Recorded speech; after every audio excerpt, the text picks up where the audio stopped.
You're listening to The Authenticity Show, where you get to eavesdrop on great conversations about health, creativity, and the quest for excellence. Your hosts are Carlos Casados and Satch Purcell. Our guest today is Jonathan Taylor. Jonathan Taylor is a master of the classical guitar. He studied with Pepe Romero, Christopher Parkening, and the jazz guitarist Joe Pass. And he's performed for royalty and heads of state all over the world. He was voted by Guitar Player magazine the 13th best guitarist in the world. In addition to being a classical guitar master, he's also a world traveler and generally a very interesting and fun guy to hang out with. Carlos and I have known him for close to 20 years now, and we sat down, had some food, a couple of drinks, and a great conversation.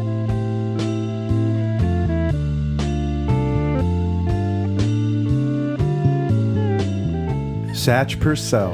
Carlos Casados. Guess where we are? We are in my living room. You know how I know? Because I'm staring at the map on my wall. The map of the world. Return the map. Yeah. And return what you have stolen from me. You know what I love about looking at a map is sometimes the map is the background to a guest on our show. And sometimes the guest is truly larger than life. That's true. I would definitely say that he gets my vote for most interesting man in the world. Yeah. Or at least most interesting man sitting in front of the world. For which sure. is my map on the wall. Especially at this moment. Yeah. This is a fine gentleman. Even when he's not being a gentleman, he's a fine individual. And he someone I've known for probably 25 years, something like that. It's been a good chunk of my life. Yeah, like halfway to 50, right? Indeed. Gosh. The gentleman we're talking about, his name is Jonathan Taylor. And fuck him. Fuck that guy. You know? And he's an asshole. I've met him. Yes, and besides being an asshole, yeah, he's a wise guy. Yeah, and I could see that. I can enjoy that about him. Yeah. He is. So, Jonathan. Yes, brother. I'd like to talk about what you're doing right now. Okay. Because right now, I know you're just exploding with music, and every time I pop open my Instagram or my Facebook or anything like that, I see another song you've released. Over 30 years of touring around the world. In between that time, I set down tracks. I have now 271 or 76. It's going to be actually more. That's wrong. But let's say 300 tracks, which is equivalent to what the Beatles did. Their big catalog. And I've now released, say, probably 50% of those, maybe 60% on all the major platforms. They're streaming, which is on Spotify. So if you type in Jonathan Taylor classical guitar, Jonathan Taylor classical guitar. Did I say Jonathan Taylor classical guitar? No, what is it one more time? Jonathan Taylor classical guitar. For clarity's sake. Yes. And on Spotify, iTunes, Deezer, SoundCloud, all the ones that people know here. For instance, even Deezer, Pandora, right? Pandora. So Napster. Napster. Can you believe Napster still exists? Napster is a legitimate streaming platform where before it was just a file sharing pirate thing. So now, for instance, I'll give you an example. It's probably on it. Well, it's not probably. It is on 90% or more of the streaming platforms that exist on the planet. Like, for instance, in South Korea, it's Melon. All right, and there are two other ones that I can't remember their names now. And there's an equivalent like in Arabia, right? Like Saudi Arabia and various places. And there's an Indian version. Agni, right? I'm on that one. Agni. Ooh, and I'm on the one in Saudi Arabia, and you can't find them because it's closed to Americans to look at. Wow. So I actually tried to find it. I said, wait a minute, I'm on this thing here, right? Oh, I can't find myself. So... The distributors told me, Jonathan, they won't allow anybody to look at it. Are you saying we're censored? I know that's hard to believe, but we fucking are. So I'm leaving. Beep. That's right. Beep. And thousands of people died for those freedoms. So anyway, so just one final plug in a shameless self-promotion way. The Deezer, for instance, is one that's in Northern Europe, in Sweden, Norway, and some parts of Central Europe, Germany. The Germans use that as well. So, I mean, we're so used to Spotify. Actually, the truth is, I didn't even know about Spotify until a few months ago. Really? You Luddite. Yes, Wow. I am a Luddite and a Philistine. Okay.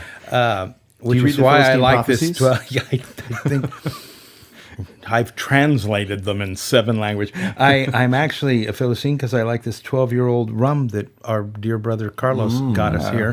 Kirk and Sweeney. It's beautiful. I love it. Soft and smooth and velvety. I'll be getting more shortly. It is. So it's strange because we get so localized and provincialized and think, we're just this platform, we're just that. I didn't even stream music, honestly.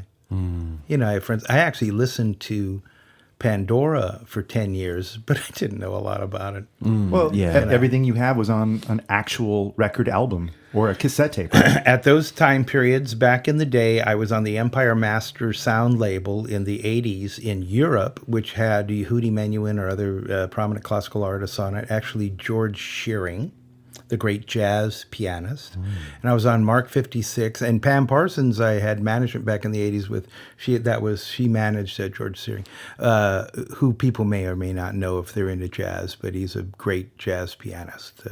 Wasn't he blind? I don't know. But is it Parsons as in Alan Parsons? Is it related? Or Not related. Okay. Not related. She was not related to Jack Parsons. Not related to Jack Parsons, who is merely Father of the modern tissue rocket on the program. wall. He's tissue. He is. He's merely. He's been atomized. He's been fulminated mercury. Was that what blew him up? Something like that. Yeah. Either that or it Fulminated. was Satan. No, but that was the thing, right? You always put a mystery around the death. Sells more copy. That's right. That's right. That's He right. was an occultist after all. He was an occultist, but he was also, without him, chemical fuel would not exist. Yeah. And if you don't have chemical fuel, that's what you need to get outside of the atmosphere. So it's okay about, let's say, 70 miles up. You don't need it. You can use the solid rock. But the chemical stuff, you'll never, because there's no oxygen, right? So that's, I go, whoa, without that, you don't have the Saturn V, you don't have the moon mission. Because you can't break 17,500 miles and break the orbit. Wow. So that has a lot to do with Jefferson, I think. Absolutely. It's a clear connection. There's a clear Yeah. Kabbalistic connection to that through Hode. Which means you can connect anything to anything. And that is the true definition of insanity. Yes. Yeah, sure.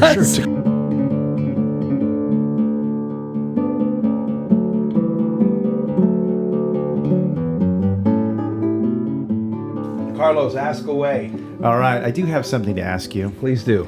But before we get to that thing that I'm going to ask you, I'm going to ask you something else. Okay. Beautiful.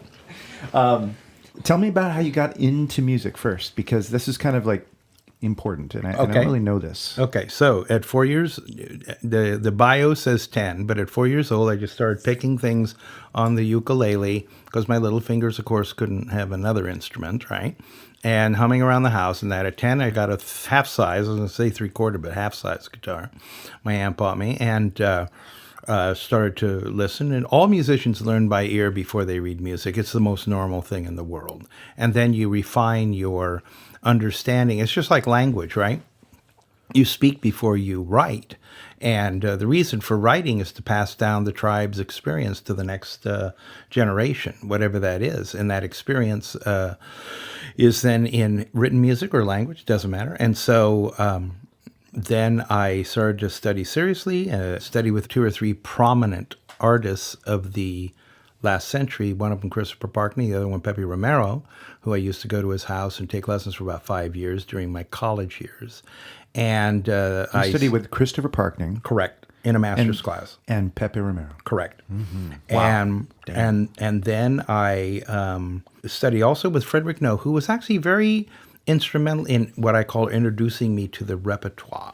So at that time, even though I studied with Pepe Romero, who basically is an interpreter of Spanish repertoire, he's an immigrant that really didn't embrace America, but embraced, became very prominent throughout the world for his wonderful playing.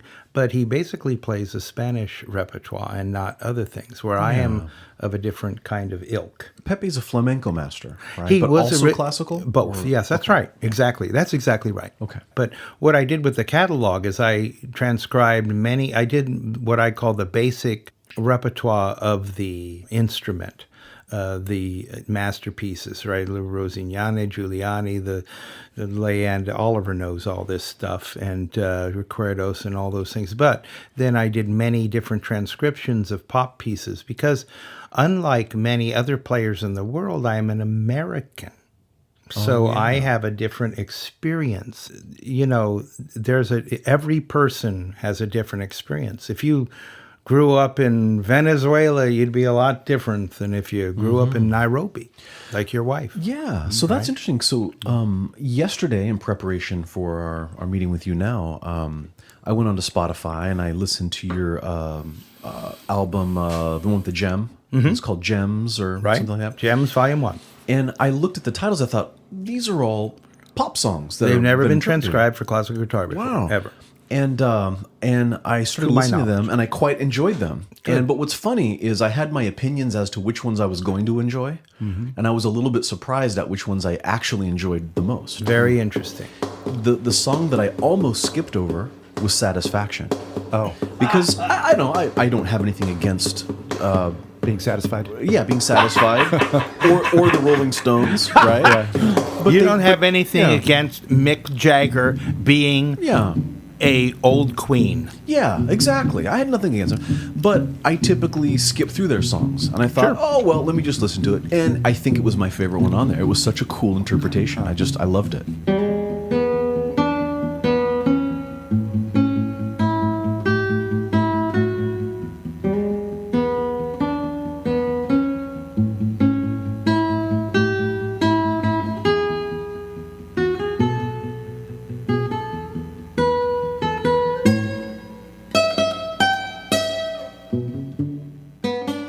Satisfaction. Yeah, that was pretty cool. I Can't Get Me No.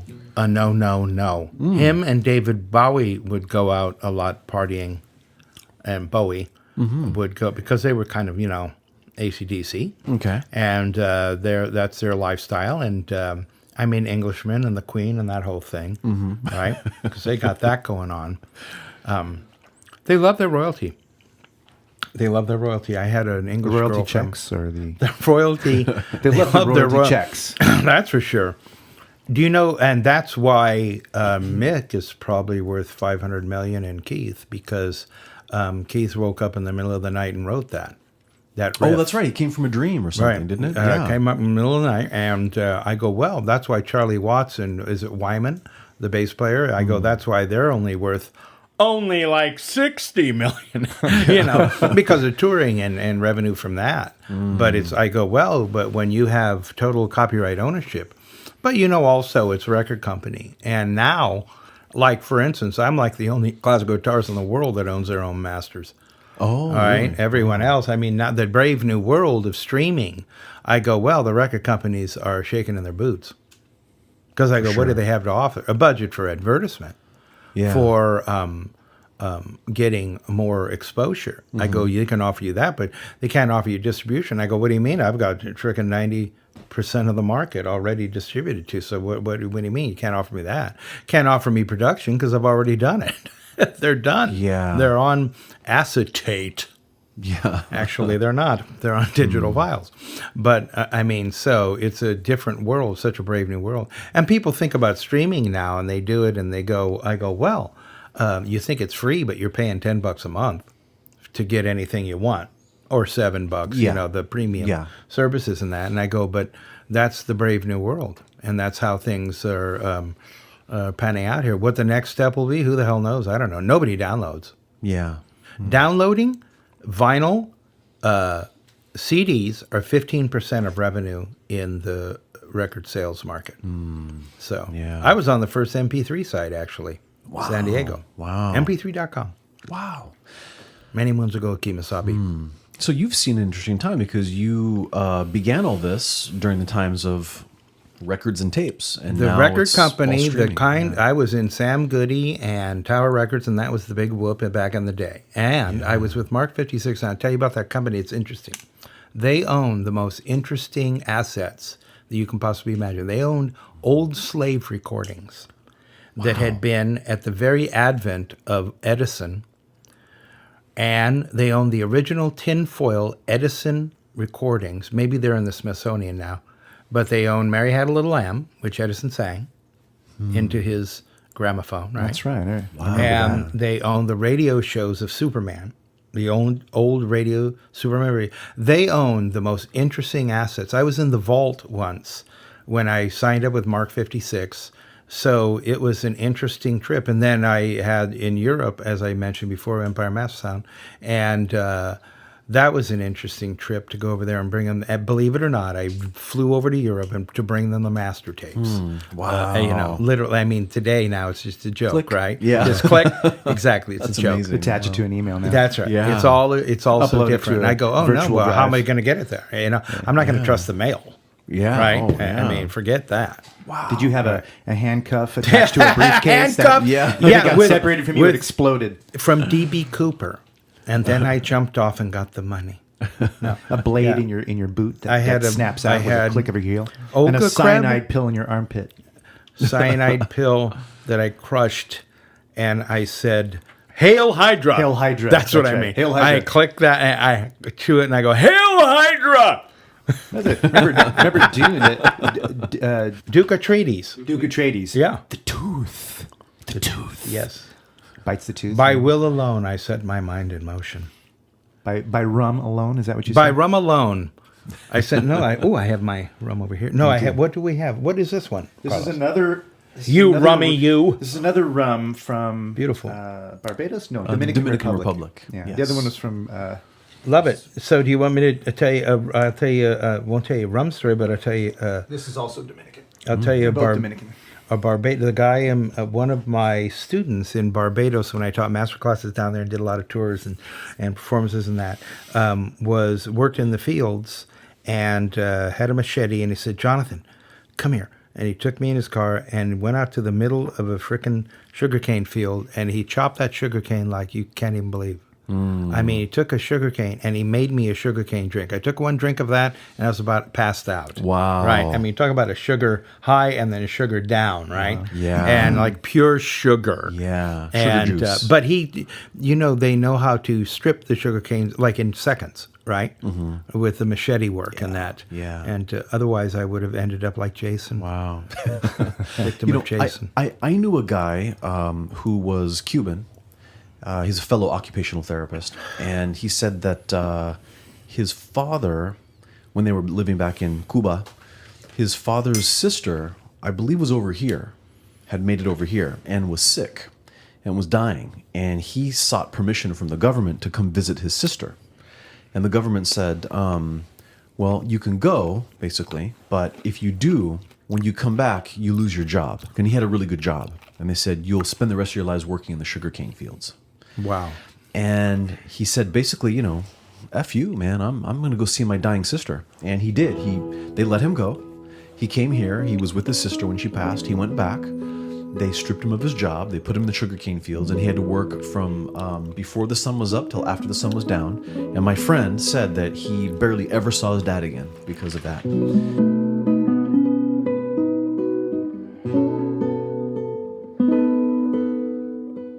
So, Jonathan, you have played all over the world. Correct. Yeah. What are some amazing places that you've played? Târgu Mureș, in Romania, in the Carpathian Mountains, near the Carpathian Mountain, excuse me, it was a beautiful auditorium built in the 20s where on my sixth encore, I was walking backstage and I bumped into the pillar and I destroyed the pillar.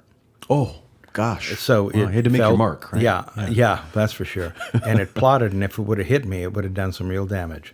Wow. And some amazing places. So played for the Princess of, in that tour, played for the Princess of Romania at the World Bank in Washington, D.C., and her husband Radu something, who was a famous actor in Romania, before kicking off that particular tour. One time in in Madras, India, played at a wonderful replica of the Albert Hall in London, of course, that everyone knows about. Now they know how many holes it takes to fill the Albert Hall. And played at this wonderful, it was a wonderful auditorium. Although they turned on the air conditioning and it made my strings go out of tune, so I had to, no, that was fine, not during the concert, but I had to retune. And at that tour, okay, here's an Indian tour. That's a good one. So I had a stalker. A stalker? And he was intent on either harming me or killing me. Wow. And so I was taken in a Rolls Royce down to the important archaeological digs and remnants of their 10,000-year-old culture, the Vedas, etc. And I was getting a bad vibe during lunch. How did he get you into the car and all that? He got me in the car because he was employed by one of the sponsoring agencies, but he was just mentally ill. Oh my gosh. He was mentally ill. So And, he the ruse was, oh, we're going to go on a yeah, but it wasn't ride even at somewhere. that time. It was not even a ruse to me because I didn't know any better. I mean, I guess it may have show been up in his and ruse. You trust the people that are supposed to be helping you. Right. So Yeah. at that time, I didn't know, diddly. I didn't know shit from Shinola as what's our Garden Grove boy, the great comedian, banjo player, Steve Martin Steve says, Martin. Yeah. shit. This is shit, and this is Shinola. Just got to know the difference. So from The Jerk. That's from The Jerk. I loved that movie. And so I drove down there and had lunch on the beach. Beautiful thing. And I was looking at this beautiful Indian woman who was carrying a basket of grain on her head. And she was the sexiest thing I ever seen. And I was looking at her. And I was going, whoa, that is a beautiful woman. And that is Parvati. Adoration to him who loves to sit in the lap of his mother Parvati, daughter of the mountain lord Himavat. That's an adoration to Ganesh. Nicely done. Probably a Ganesh follower.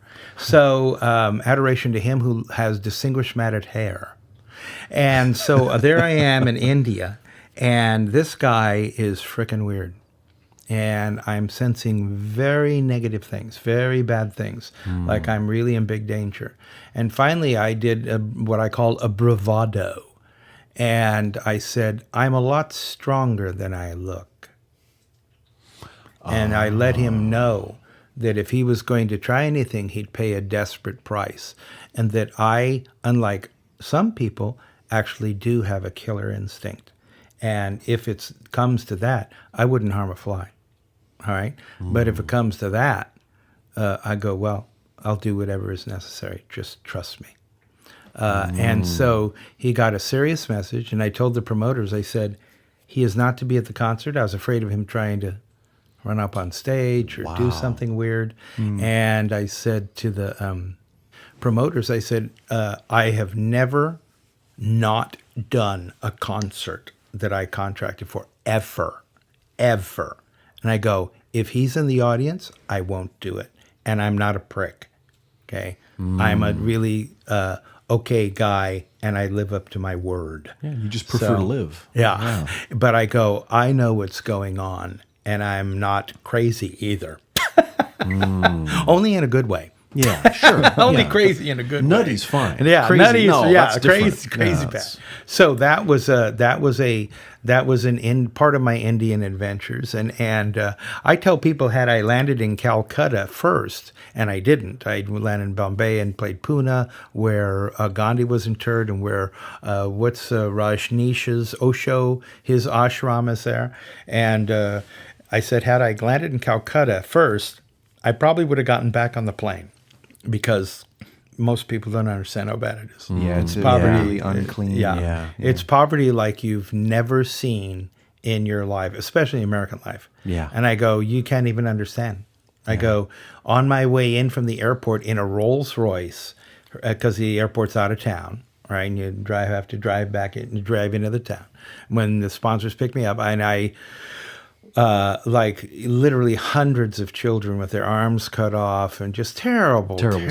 terrible wrong, because they're untouchables and they do that from birth, right? So Yeah. they can beg. Yeah. And I go, it's very sinful. Yeah. Very, very not nice. And you know what's really strange? I have a beggar story from India. Please. So I was in Bangalore, and I was at a place where there were a lot of, foreign, tourists, and so there were a lot of beggars there. Mm-hmm. And day after day, you start to see the same beggars over and over again, right? Sure. And then we all got word that we needed to head out to the next city, which was quite a long drive. I mean, in India, to take taxis and stuff, you're looking at a good 4 or 5 hour drive to get to the next city we got to. So a bunch of us jump in the taxis. We go. The very next day, I see half of all the same beggars that I saw back. So I'm like, well, wait a minute. These are untouchables. Right. These are people with I know zero money, right? No money at all. Right. How did they get here the next day? Right. And what I had been told was, if you want to help the beggars, go ahead and buy them food, but be very cautious about giving them money. Right. And so I bought a bunch of bananas and started handing out bananas. Yeah, good. Half Smart. the crowd turned away and walked off. And said, that asshole. Right. They're like, he's giving money. He's not giving money. He's giving food. And then all the ones that were really hungry took all the bananas and they peeled them and ate them right then and there on the spot. That was Mother Teresa's mission. I was going to Yeah. meet her, and I can't even remember why I didn't, but I was on the way to meeting her. And in Calcutta, but that was her mission, is dying people, right? Yeah. She took care of dying people and put her in her ashram or her convent, whatever you call it, her studio. Yeah. And, it's not a solvable problem. It's people say third world country. I go, they've been third world country since 47, since the Brits left. So I go, it's a very difficult issue. Yeah.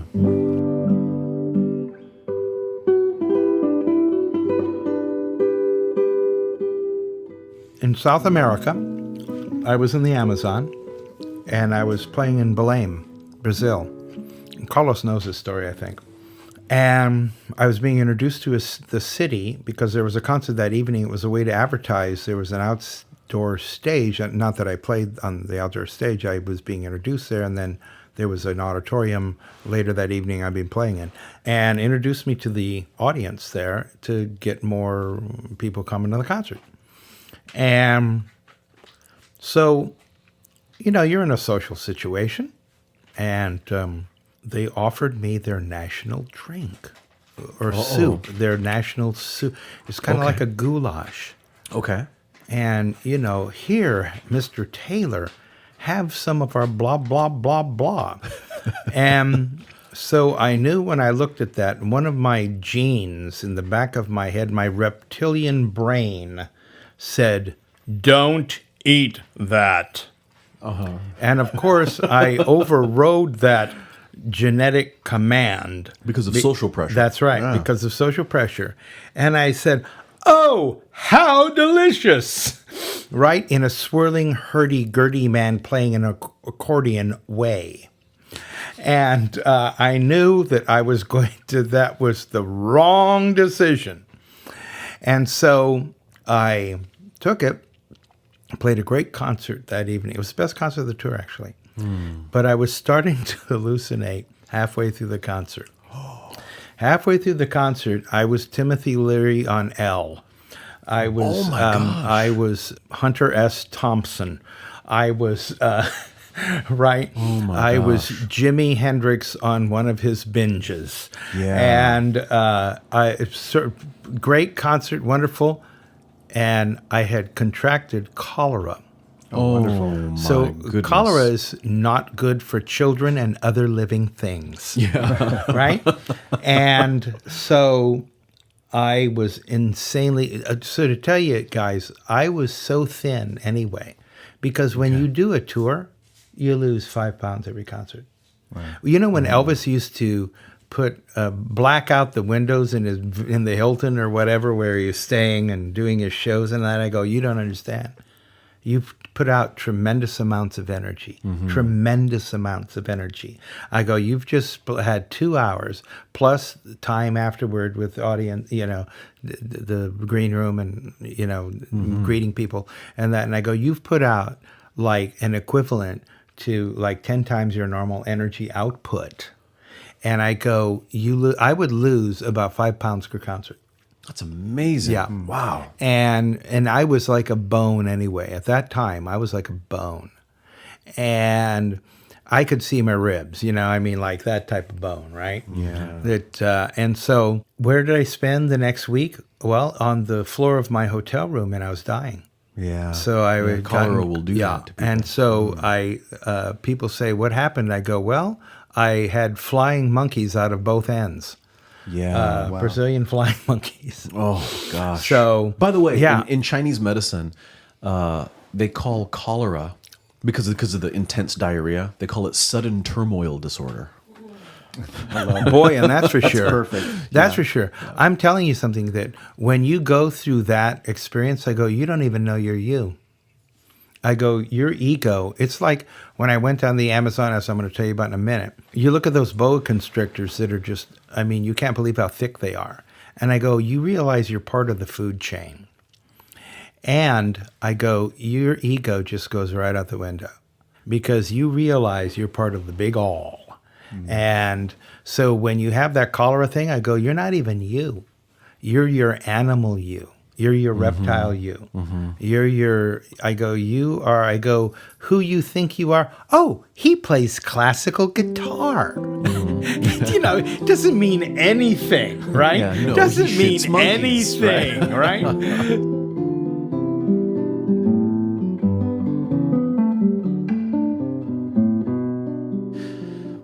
We have talked about so many cool and wild and interesting things. Is there a classical piece that you have done that you'd like to recommend that we could take a listen to? Oliver wants to listen to Leyenda. Let's do it. Leyenda. Okay, Leyenda. Let's take a listen.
So tell us about that piece. So that piece was written.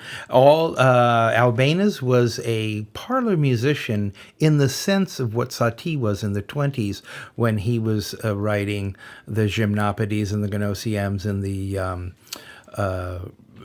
Piece in the Shape of a Pear was the title of one of the things. Satie actually, and I'm going to get back on Leander, Satie actually only ate white food. And What? probably, Ooh. yeah, he only ate food that was white. He was a very quirky dude, but a great dude and a beautiful guy. Beautiful. Wow. Okay. And there's a wonderful image of him that I'll just burnished into my memory of those glasses and that top hat of the time period. And actually, Stravinsky was giving him an in to a publisher, and the publisher was going to give him a shitload of money for his music. And Satie said, "Oh, my music isn't worth that much." So, I mean, that's a very foolish thing to do for a musician when offered. He sounds like that. he could have been something like, what we would say to like on the autism spectrum or something. Yeah, maybe only so. eating white food and being totally devoted to one Interesting, craft. interesting. Something to And that. had absinthe poisoning, as many people did when you drink back then, because absinthe has high alcohol level in that. Absinthe is wonderful. Yeah, I have some in the. We're going to have cupboard it. for We're you, going to have so, some. Yeah. We're going to have some. Without the wormwood or with the wormwood? Wormwood. Okay, beautiful. I love it. That's why I come here. So Albéniz did parlor music, and he entitled some of his pieces, as we all know, that are piano pieces, most of them transcribed for guitar, and out of the cities of his native country. So Cadiz, right, was one piece that actually is getting a lot of plays on my Spotify channel right now, actually getting hundreds and hundreds of plays. Malagueña is getting thousands and thousands, and Spanish repertoire. So another one, Mallorca, is another piece by him, written for piano, transcribed for guitar. Very, like I would say, almost a standard. These are standards, probably because Segovia brought them into the fore after taking Tarrega's transcriptions, arrangements of them, and also Tarrega's and transcriptions, arrangements of Bach, and then brought it in the 20th century, and here we are, a new generation. But without him, I go, well, you wouldn't even know about the beauty. In a way, he was a novelty. Made his debut in 1920, Segovia. Made his debut, and as a matter of fact, it's funny because I'm actually very popular with the Paris Conservatoire right now. I looked the other day, and there's a lot of my posts and stuff there. So it's very funny because that's where he made his audition. And then, so here's something for musicians out there. I go, well, you have Segovia because of Decca Records and because of a novelty in Saul Hurok. Saul Hurok was the greatest impresario of his day. Represented Stravinsky, represented Nijinsky, the great dancer who did Le Sacre des Printemps from Stravinsky's Rite of Spring, of course, there in Paris, big debut. And the impresario, Saul Hurok, took Segovia and got him a contract with Decca Records. And I go, well, there are literally 70-year-old recordings that are selling right now with different packaging and that. And I go, this recording of the 50s, I go, there's some of the greatest recordings of all time for that instrument. And he really took the transcriptions and had many composers write for him. De Falla, Ponce, who was his dear friend, great Mexican composer, and many, many other people that I go created a literature and a repertoire that didn't exist as did with the piano and the violin. People say the piano and the violin, I go, they're great instruments, they're wonderful, and this is not some ego thing here, but I go, the difficulty is nothing in comparison to the classical guitar. Oliver will tell you that. Classical guitar is the most difficult instrument on the planet. Wow. And I go, you take a string, the guitar is not a stringed instrument, it's a percussion instrument, because you actually have to hit each time you play something, and it decays the moment after you hit it. So there's no sustain like there is with a violin. So there's a famous quote from Heifetz, the great violinist, that he said he thought the only instrument more difficult than the violin was the guitar. I didn't know that quote. Thank you, brother. That's wonderful. Yeah, so you're not lying. Brother Oliver knows things. He knows things. And that is so great. And Heifetz is one of the few people would not record on digital. They started to do a direct-to-disc with him back in the day at the very beginning, and he wouldn't do it. He said the sound was cold, and he's right. But I say, and started at that time, 90s, I go, this is the new world. I go, whatever it is, in the era which we're living in, we have to conform to. Yes, analog is a warmer sound. Yes, it is more encompassing. Yes, it's more the hues, the tones, the depth, all that. It's true. But the tape hiss drove everyone fucking crazy. And also, and I go, well, the digital is the way of the future. And I did that in the very beginning. And that's why all my tracks now, except for one album, two albums, are digital. Wow. And so, as Brother Oliver said, that Heifetz, I go, he wouldn't do it. He said he hated it. He hated the digital sound. It sounded so cold, sounded so bad to him that he just wanted to, Yeah. And that was it. Wow. Very interesting. Very interesting, yeah.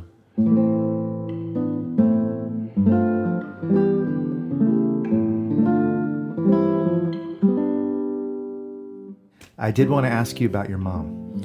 My mother passed away in June of this year on the 11th, and she passed away from natural causes. Everyone dies from pneumonia on the death certificate. If you look at like 70-80% of the death certificates, it's pneumonia, complications from pneumonia, and the other ones are cancer and complications from that. And for many, many years, the nickname of pneumonia was an old man's best friend. I did not know that. Thank you, Satch. Beautiful. So she was only 97, that's all. Yeah. And I took care of her, at least the last 10 years of her life and more. Hell, I was giving her money when I was 14 years old for rent, So She was the greatest person I ever met in my life, and I was lucky to have her as long as I could. I'm at peace with it. That's really cool. I got a chance to be part of your the funeral for your mom. Yes, you did. The memorial. Yeah. And it was a great honor to be there.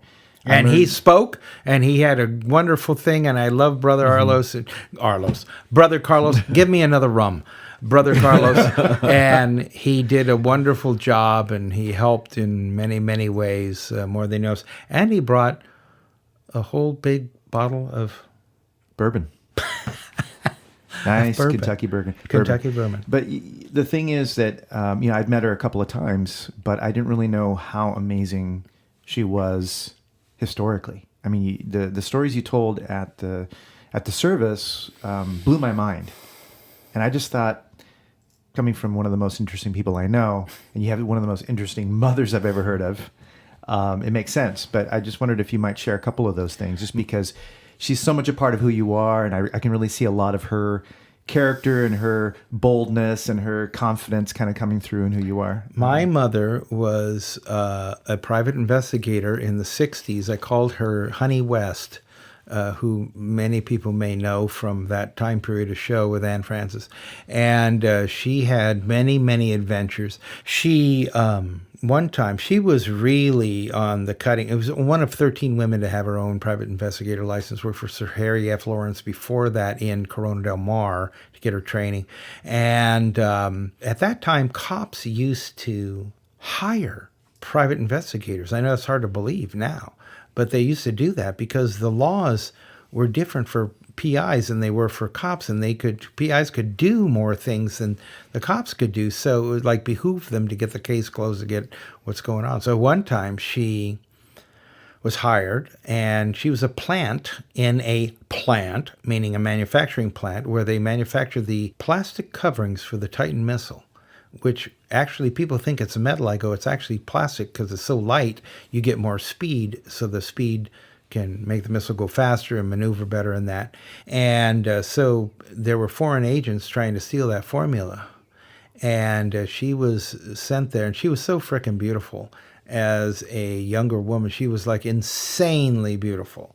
And so she was in the plant there, and they found out that she was a spy. And so who do I mean they? I go, those who wish to steal the formula. So at that time, she had purchased a bug. Like a transmitting device. A transmitting device, and it was actually an olive that she would put in martinis. Huh. And so, okay, quick aside. One time she was at the Fireside Bar on Beach Boulevard in 1961, and somebody was going to eat the olive in their martini, which was actually the bug, and she fell all over the table pretending to be a drunk and grabbed the olive, Oh the drink. Wow. And right? And I go, Mom, you're just insane. I love you. She's just the greatest woman I ever met in my life. Everything I am or ever hope to be is because of my mother. And so Nice. My mother is in this plant now, back to the main story. They found her out, and they tie her up. They caught her. They caught her, and they're going to kill that bitch. They're going to kill that fucking bitch. Now, this is a chemical factory, so guess what? You have vats and vats of chemicals. It's out of a James Bond movie, I know, but it's true. They were going to put her in the chemicals so they could dissolve her. Why? I go, well, you wouldn't even get rid of the frickin' body, right? I'll kill her and get rid of the body at the same time, right? You're going to just roast her. Yeah. So they're about ready. They're putting her in the thing, and her partner is outside the plant in the parking lot. And, of course, he's tapping the microphone. Are you there? Are you there? Right? And, of course, he can't hear anything because at those times you couldn't transmit through walls. It was too thick. It's very primitive, not like today where infrared, everything, right? Satellites, they didn't have any of this shit. So he goes, okay, I'm going in, right? Goes in. They're literally hanging her on a frickin' conveyor belt to put her in a frickin' vat. No joke. Like a James Bond film. Like a totally James Bond film. I go, you think it's just the novels and the film. I go, it's true. And he says, okay, untie her or you're fucking dead, right? So they untie her and everything turns out fine.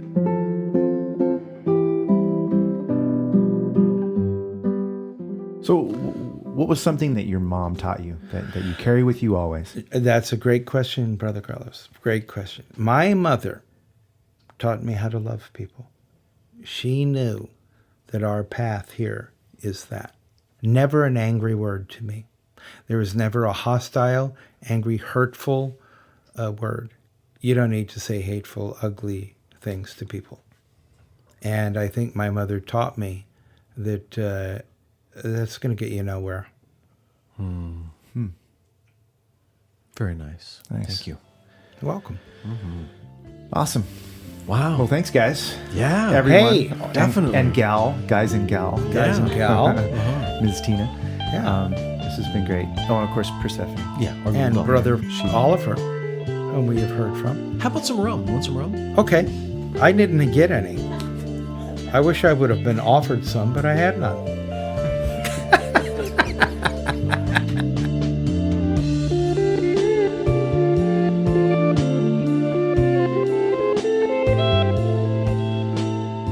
You've been listening to The Authenticity Show with your hosts, Carlos Casados and Satch Purcell. Very special thanks to our guest today, guitarist Jonathan Taylor. If you'd like to find out more about Jonathan and listen to some of his music, just search for Jonathan Taylor Classical Guitar. This show is produced by Oliver Althoen. That's me. Our theme song, which you're listening to right now, was composed by me as well. Please remember to subscribe to the show wherever you get your podcasts. We are all over the place.